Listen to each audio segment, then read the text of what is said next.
Hello everyone, this is Priya Mishra and welcome to JR tutorials. तो कैसे हो बच्चा बाड़ी? आई होप सो मजे में होंगे और बहुत बढ़िया से आपकी पढ़ाई चल रही होगी। चलिए, सो आज हम कंप्लीट करने वाले हैं हमारे इंटरेस्टिंग चैप्टर को। Chapter name is endogenetic process. तो बच्चा बाड़ी, हमने स्टार्ट किया था एंडोजेनेटिक प्रोसेस। इसके अंदर हमने बहुत सारे इंपॉर्टेंट टॉपिक्स को स्टडी किया है और वो लेक्चर नंबर 1 के अंदर आपको जाकर देखना पड़ेगा। सो अगर आपने अभी तक लेक्चर नंबर 1 नहीं देखा है तो फटाफट से जाकर लेक्चर नंबर 1 देखो, ताकि आपको पता चले कि एंडोजेनेटिक प्रोसेस होता क्या है, वोल्केनिक इरप्शन क्या होता है, अर्थक्वेक क्या होता है। बहुत सारी इंटरेस्टिंग टॉपिक्स आपको पता चलेगी। ठीक है, चलिए सो कंटिन्यू करेंगे हमारे इसी चैप्टर को और हम आगे बढ़ते हैं लेक्चर नंबर 2 के अंदर, जहां पर हमने ये सारे टॉपिक्स को खत्म कर लिया था। बच्चों, हमने स्लो मूवमेंट के सारे टॉपिक्स को खत्म कर लिया था। हमारा लास्ट ये हमने फोल्ड माउंटेन कंप्लीट किया था, ब्लॉक माउंटेन कंप्लीट किया था, रिफ्ट वैली हमारा पढ़ना बाकी रह गया था। चलिए सो रिफ्ट वैली को देखेंगे। यहाँ पर ये हमारा टॉपिक खत्म होता है। ब्लॉक माउंटेन भी मैंने आपको पढ़ा दिया था, एग्जाम्पल्स भी दे दिए थे मैंने आपको।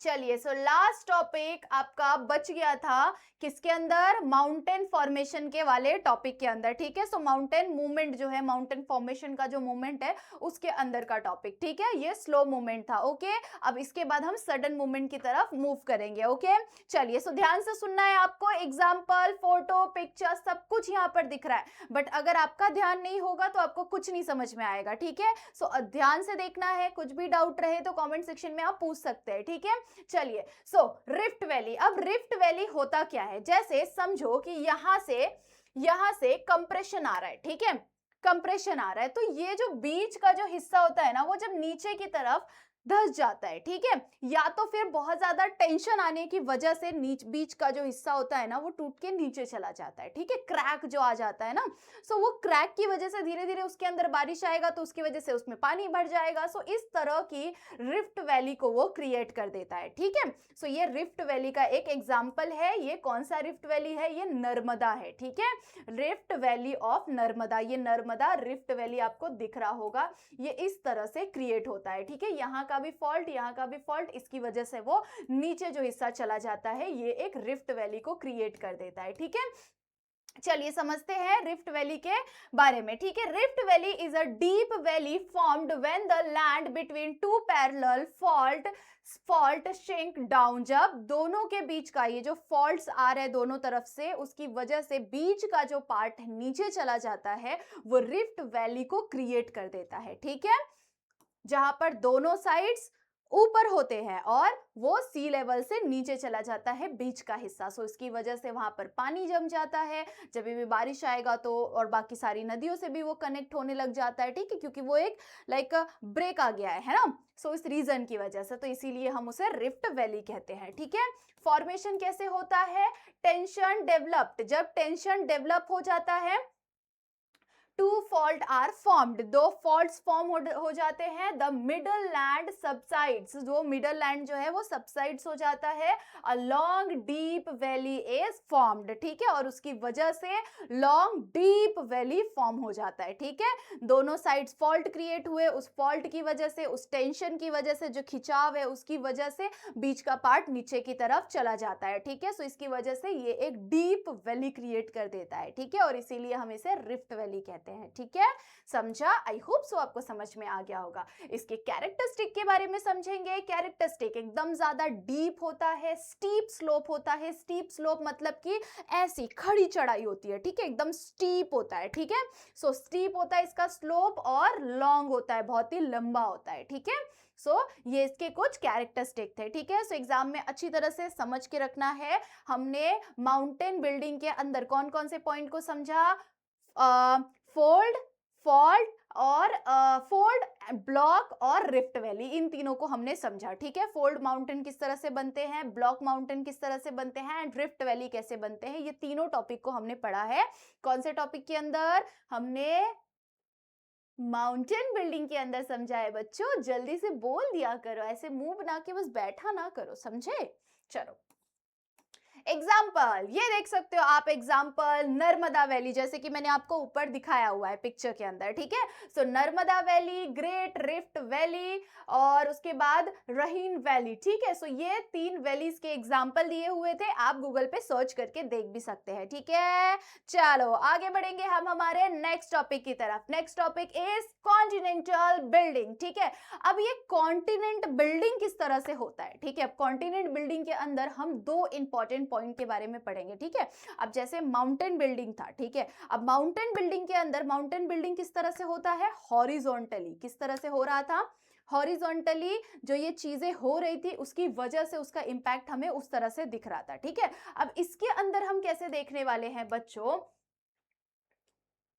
continent building, yes, slow vertical movement in which large part of the earth crust move upward और downward, ठीक है। अब upward और downward डायरेक्शन में जब ये मूवमेंट आपको दिखाई देता है, ठीक है, तो ये कॉन्टिनेंट बिल्डिंग के अंदर आ जाता है, ठीक है। This movement help in formation of continent and plateaus, ठीक है। प्लेटूज के फॉर्मेशन के लिए एंड न्यू कॉन्टिनेंट्स के बिल्डिंग के लिए हेल्प करता है, ठीक है। चलिए समझते हैं फॉर्म्स, कौन कौन से फॉर्म्स होते हैं, upward movement and downward movement, ठीक है। अपवर्ड मूवमेंट में हम क्या लिख सकते हैं, land rises about sea level, जो सी लेवल है उससे लैंड थोड़ा सा ऊपर की तरफ चला जाता है, ठीक है। तो ये अपवर्ड मूवमेंट के अंदर आ जाएगा। Continent and plateaus are formed और उसकी वजह से एक अलग कॉन्टिनेंट और प्लेटू का फॉर्मेशन हो जाता है, ठीक है।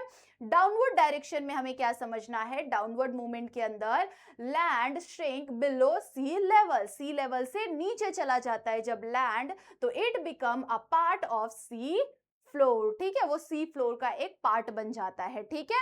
जब आपने कुछ कुछ ऐसे लाइक कॉन्टिनेंट्स नीचे चले जाते हैं, ठीक है, तो पानी के लाइक वो सी बेड के जैसे काम करते हैं, समझ रहे हो, पानी के अंदर होते हैं, ठीक है। So upward movement and downward movement, ये 2 मूवमेंट होते हैं, इसे आप इस तरह से डिफाइन कर सकते हैं, ओके। चलिए इसके कुछ कैरेक्टरिस्टिक के बारे में समझेंगे। ये वर्टिकल मूवमेंट है, ठीक है, अपवर्ड डाउनवर्ड। ये कैसा मूवमेंट है, वर्टिकल मूवमेंट है, ठीक है। वेरी स्लो प्रोसेस, ये जो प्रोसेस होता है ये very slowly slowly slowly slowly होता है, ठीक है, एक ही बार में सडनली नहीं होता है, ठीक है। सो कवर्स लार्ज एरिया और बहुत ही लार्ज एरिया को कवर कर लेता है, form continent and plateaus, plateaus and continent का फॉर्मेशन कर देता है, ठीक है।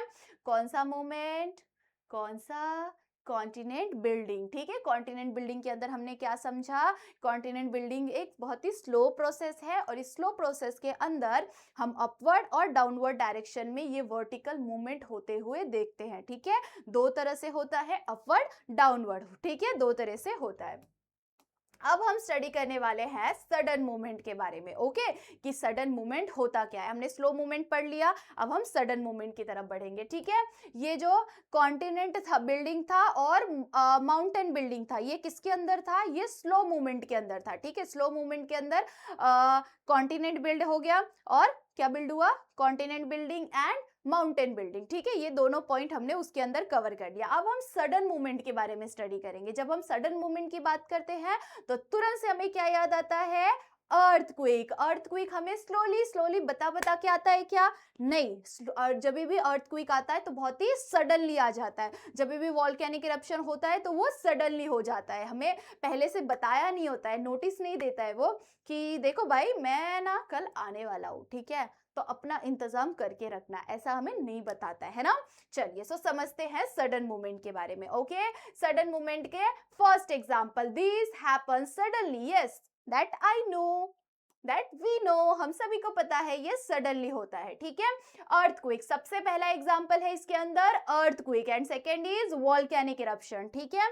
अर्थक्वेक के बारे में समझते हैं। Earthquake, an earthquake is a shaking of earth crust due to the sudden release of energy, ठीक है। सडनली जब एनर्जी रिलीज होता है तो उस रीजन की वजह से टेक्टोनिक प्लेट्स के अंदर हमें चेंजेस दिखाई देते हैं, वो ऊपर नीचे हो जाता है या फिर थोड़ा खिसक जाता है। तो ऐसी सारी चीजों की वजह से, इस एक्स्ट्रा एनर्जी रिलीज की वजह से हमें अर्थ का जो क्रस्ट वाला पार्ट है वहां पर हमें उसका इम्पैक्ट दिखाई देता है। वो थोड़े से लाइक उनके बीच में क्रैक्स आ जाते हैं, प्लेसेस हिल जाते हैं, उस रीजन की वजह से हमें बिल्डिंग्स गिरते हुए, लोग गिरते हुए, ऐसी सारी चीजें हमें वहां पर दिखाई देती है। ठीक है, कॉजेस कैसे, क्या क्या कॉज करता है वो, मूवमेंट ऑफ टेक्टोनिक प्लेट्स। ठीक है, मूवमेंट ऑफ टेक्टोनिक प्लेट की वजह से ये कॉज होता है।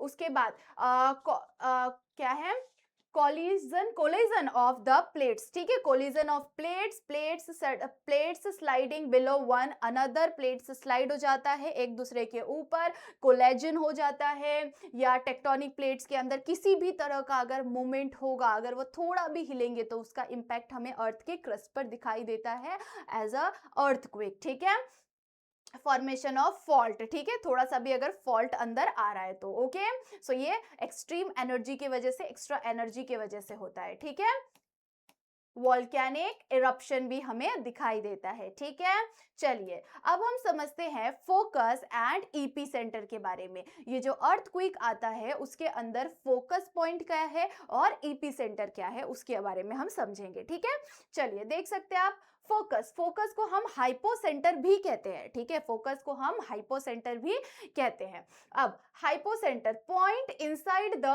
अर्थ वेयर द अर्थक्वेक स्टार्ट। ये देख सकते हो आप इस पिक्चर के अंदर, ये जो पॉइंट है इनसाइड द अर्थ, अर्थ के अंदर का जो ये पॉइंट है, इसकी वजह से ये एक सेंटर पॉइंट है और इसके यहाँ पर जो हमें, यहाँ पर जो अर्थक्वेक का हमें इम्पैक्ट यहाँ पर जो आता है उसका, इस एनर्जी का इम्पैक्ट हमें यहाँ पर दिखाई देता है। ये हमारा अर्थ का सरफेस है। ठीक है, इस पर हमें दिखाई देता है और इसे हम कहते हैं फोकस, ईपी सेंटर। ठीक है, फोकस, ये फोकस है और ये ईपी सेंटर है। ठीक है, इसका सबसे ज्यादा यहाँ पर जो अर्थक्वेक का इम्पैक्ट है, यहाँ पर जो ये हो रहा है, इस एनर्जी का इम्पैक्ट हमें यहाँ पर दिखाई देता है ना, डायरेक्टली यहाँ पर हमें सबसे ज्यादा इम्पैक्ट दिखाई देगा। और इस इम्पैक्ट को, इस ये जो प्लेस है, ये जो पार्ट है, इसे हम कहते हैं ईपी सेंटर। ठीक है, सबसे ज्यादा फोकस का इंपैक्ट ईपी सेंटर पे आता है। ठीक है, अब ईपी सेंटर क्या होता है, point on the earth surface directly, point on a earth surface directly about the focus, directly about the focus, about the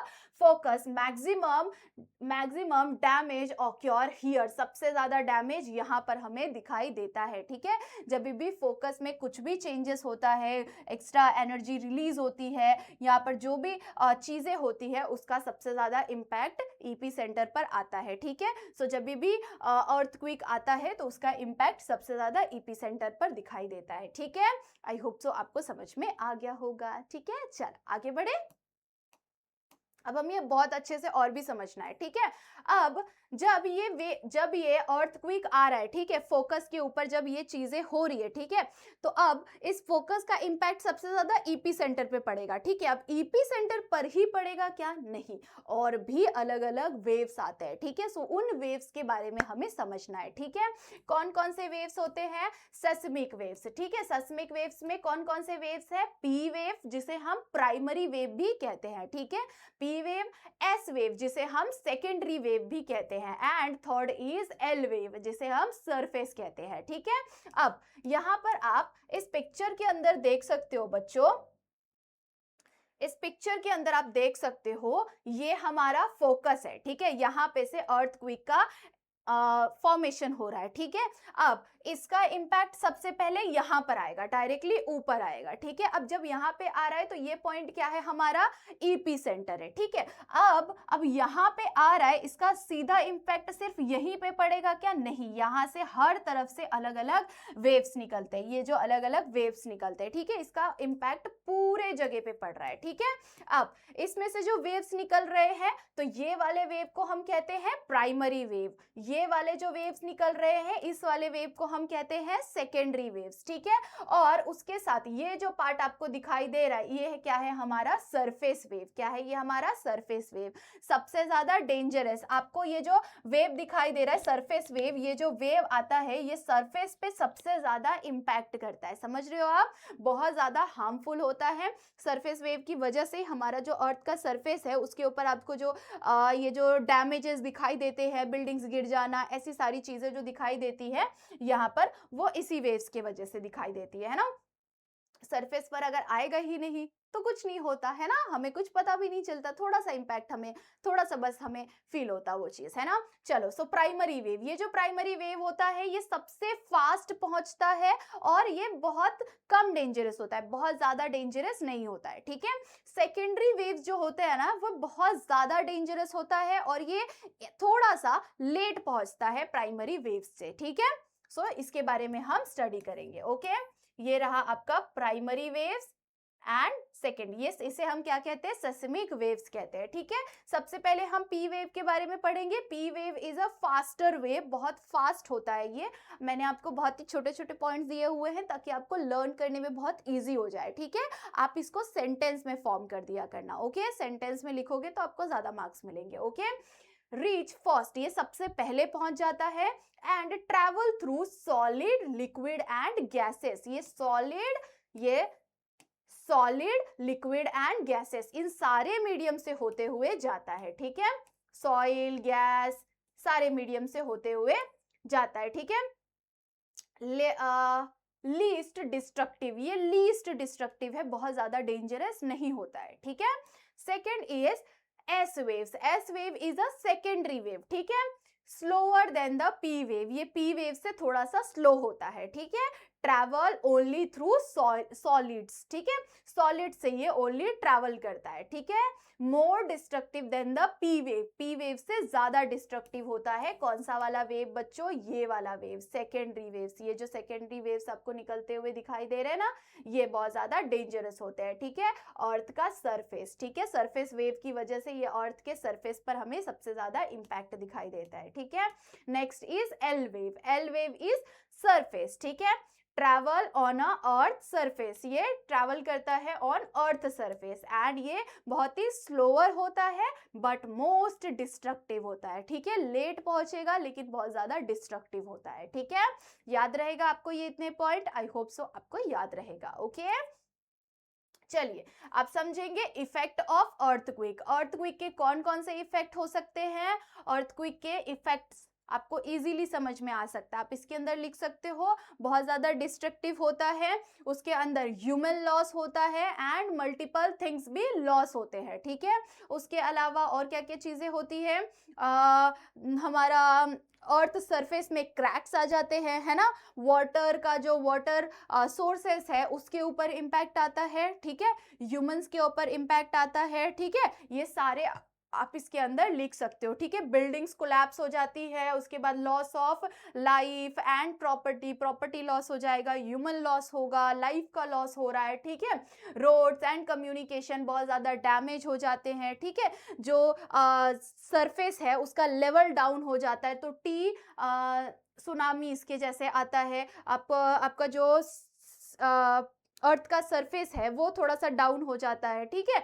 तो जैसे कुछ कुछ पार्ट होते हैं ना हमारे, क्रैक आ जाने की वजह से वो नीचे धंस जाते हैं, ठीक है, पानी में डूब जाते हैं, तो ऐसी बहुत सारी चीजें होती है, ठीक है। सो ये आप इसके अंदर लिख सकते हैं। And last point is volcanoes, volcanoes के बारे में समझेंगे, ठीक है। स्लो मूवमेंट आपने समझा, स्लो मूवमेंट के अंदर हमने mountain formation and continental formation देखा, ठीक है। माउंटेन फॉर्मेशन हमने बहुत अच्छी तरह से पढ़ लिया, कॉन्टिनेंटल फॉर्मेशन भी हमने बहुत अच्छी से पढ़ा है, ठीक है। याद रखना उसके अंदर कॉन्टिनेंटल फॉर्मेशन के अंदर दो ही तरह से, अपवर्ड और डाउनवर्ड डायरेक्शन में होता है, ठीक है, और ये वर्टिकल मूवमेंट होता है, ओके। और कॉन्टिनेंटल माउंटेन फॉर्मेशन कैसा मूवमेंट है, हॉरिजॉन्टल है, और उसके साथ साथ उसके अंदर तीन तरह से फॉर्मेशन होता है, वैली, रिफ्ट वैली, ब्लॉक और फोल्ड माउंटेन्स बनते हैं, ठीक है। याद रखना आपको, ओके। वॉल्केनोस के बारे में समझते हैं। A volcano is a opening in the earth through lava, ash और gases and steam come out. जब हम वॉल्केनोस को फूटते हुए देखते हैं, एक कोन के शेप का लाइक बन जाता है, जैसे पहाड़ी हम देखते हैं, ठीक है। सो वो कोन शेप होता है और वो जब फूटता है तो उसमें से हमें गैसेस, लावा, ऐसी बहुत सारी चीजें, एक्स्ट्रा स्टीम, ऐसी बहुत सारी चीजें दिखाई देती है, ठीक है। टाइप्स ऑफ वॉल्केनोज, वॉल्केनोज के दो टाइप होते हैं। सबसे पहला सेंट्रल, जो ये कोनिकल होता है, ठीक है, कोनिकल, आप समझ सकते हो, ये देखो ये कोन के जैसे बनते हुए दिख रहा है आपको, सो ये कोनिकल, इसीलिए हम इसे कोनिकल कहते हैं, ठीक है। सो कोनिकल वॉल्केनो, सबसे पहला conical volcano, and second is फिजर volcano, ठीक है। कोनिकल वॉल्केनो कैसे होता है, इस तरह के शेप का होता है कोनिकल वॉल्केनोस, ठीक है। कोनिकल वॉल्केनोस के बारे में समझते हैं। Lava come out through one vent, ठीक है, यहां पर से लावा बाहर निकलता है, ठीक है। तो ये कोनिकल वॉल्केनो इसीलिए कहते हैं, इसमें से एक ऊपर का ये एक सेंटर पॉइंट होता है और ये फूटता है, इसकी वजह से यहां से लावा, गैसेस, स्ट्रीम, ये सारी चीजें यहां से बाहर आती है, ठीक है। फ्रॉम कोन शेप माउंटेन, ये कोन शेप माउंटेन के अंदर से, ओके। सो इसीलिए हम इसे कोनिकल वॉल्केनो भी कहते हैं, ओके। नेक्स्ट, ये यहाँ पर आपको दो एग्जाम्पल दिए हुए कोनिकल वॉल्केनो के। माउंट फुजियामा, माउंट फुजियामा जो कि जापान में लोकेटेड है, वो एक एक्टिव कोनिकल वॉल्केनो का प्लेस है, ठीक है। सेकेंड इज माउंट किलिमंजारो, ठीक है, माउंट किलिमंजारो जो कि तंजानिया में है, ठीक है, वो भी एक्टिव एंड इस तरह का वॉल्केनो वहां पर से आपको दिखाई देगा, कोनिकल टाइप का वॉल्केनो, ठीक है। Next is fissure volcano. Fissure volcano कैसा टाइप का होता है, lava come out through long cracks, जो लॉन्ग क्रैक्स बनते हैं ना जमीन के अंदर, कुछ ऊपर के हिस्से होते हैं वहां पर लॉन्ग क्रैक्स बन जाते हैं, तो उस क्रैक के अंदर से लावा, गैसेस, ये चीजें बाहर निकलती है, ठीक है। फॉर्म वॉल्केनो प्लेटूज, और वो वॉल्केनो प्लेटूज फॉर्म कर देते हैं, ठीक है, ऐसे ऊपर नीचे प्लेसेस फॉर्म कर देते हैं, जैसे कि आप ये पिक्चर के अंदर देख सकते हो, ठीक है। इस तरह से जमीन पर ही ये इस तरह से क्रैक्स ओपन हो जाते हैं, उसके अंदर से लावा निकलने स्टार्ट हो जाते हैं, ठीक है। यहाँ पर का एग्जांपल है डेकन प्लेटू, इंडिया के अंदर जो डेकन प्लेटू है वहां पर ये इस तरह का वॉल्केनो आपको दिखाई देता है, जो कि बहुत ज्यादा एक्टिव वॉल्केनो नहीं है, कभी कभार ऐसा हो सकता है, ठीक है। सो आई होप सो आपको इतना समझ में आ गया होगा। चलो अब हम समझेंगे वॉल्केनिक इरप्शन के इफेक्ट्स, कौन कौन से अच्छे इफेक्ट हो सकते हैं और बुरे। अच्छे इफेक्ट तो हो ही नहीं सकते, है ना, सिर्फ बुरे इफेक्ट हो सकते हैं, है ना। चलिए समझते हैं कौन कौन से इफेक्ट्स है। हार्मफुल इफेक्ट के बारे में समझेंगे एंड यूजफुल इफेक्ट के बारे में समझेंगे। यूजफुल बस आपको एग्जाम में पूछा तो ही लिखना है, क्योंकि मन में तो मत रखना कि कोई यूजफुल इफेक्ट हो सकता है ना, बहुत डेंजरस होता है। So harmful effect, loss of life and property, जहां पर भी एक्टिव वॉल्केनो होता है वहां पर दूर दूर से लोगों को हटा दिया जाता है, दूसरे जगह पे शिफ्ट कर दिया जाता है, क्योंकि वो जो वॉल्केनिक इरप्शन अगर हुआ तो वो इतना ज्यादा हार्मफुल, इतना ज्यादा डेंजरस होता है ना, कि हम उसे टच करेंगे ना तो हम ऐसे ही पिघल के गिर जाएंगे, पूरा हमारा बॉडी जल जाएगा, इतना ज्यादा डेंजरस होता है। एयर पॉल्यूशन होता है, टी सुनामीज आते हैं, मतलब कि अंडर सी इरप्शन होता है, मतलब जो सी के अंदर वो इरप्शन आपको दिखाई देता है, चीजें लाइक एकदम फूट फूट के ऐसे लाइक बहुत डेंजरस टाइप का आपको दिखाई देगा, ठीक है। एनवायरमेंटल इम्बैलेंस होता है ना, क्योंकि इतने सारे गैसेस बाहर आ रहे हैं तो वो डेंजरस होते हैं, तो एनवायरमेंट पर भी उसका इम्पैक्ट आता है, ठीक है। यूजफुल इफेक्ट्स, कौन कौन से यूजफुल इफेक्ट हो सकते हैं। फर्टाइल सॉइल हो सकता है, क्योंकि सॉइल ऊपर नीचे होता है तो ये फर्टाइल हो सकता है। वैल्यूएबल मिनरल्स मिल सकते हैं, मे बी मिल सकते हैं valuable minerals. Formation of new land and islands, new islands और न्यू लैंड्स का फॉर्मेशन हो सकता है, एंड क्रिएट लेक्स, ठीक है, इस तरह की चीजों का फॉर्मेशन हो सकता है। तो ये कुछ यूजफुल इफेक्ट थे और ये कुछ हार्मफुल इफेक्ट थे, ठीक है। तो यहाँ पर हमारा चैप्टर नंबर 2 9th स्टैंडर्ड का कंप्लीट होता है, ठीक है। सो ये कुछ इंपॉर्टेंट डेफिनेशंस थे, सारे पॉइंट्स यहाँ पर गिवन है, उसके कुछ easy and important definition exam में जाने से पहले बस इसको एक बार रीड कर लेना है और आपका पूरा चैप्टर कवर हो जाएगा, ठीक है। सो उसका फटाफट से स्क्रीनशॉट ले लो, इफ यू वांट आप अभी के अभी उसको रीड कर सकते हैं, ठीक है। चलिए, सो यहाँ पर हमने कंप्लीट कर लिया हमारा चैप्टर नंबर 2, अब जल्दी ही चैप्टर नंबर 3 हमारा कंप्लीट हो जाएगा और आपका यूनिट टेस्ट का सिलेबस कंप्लीट हो जाएगा गाइस। सो यूनिट टेस्ट में अच्छे से पढ़ो, पूरे के पूरे मार्क्स लेके आओ और मुझे कमेंट सेक्शन में जरूर से बताओ कि मैम हमने तो टॉप मारा है, ठीक है। चलिए, सो तब तक के लिए बाय बाय। जाने से पहले वीडियो को लाइक जरूर से कर देना और जितने भी फ्रेंड्स हैं आपके उनको शेयर जरूर से करना, ओके। चलो, सो बाय बाय।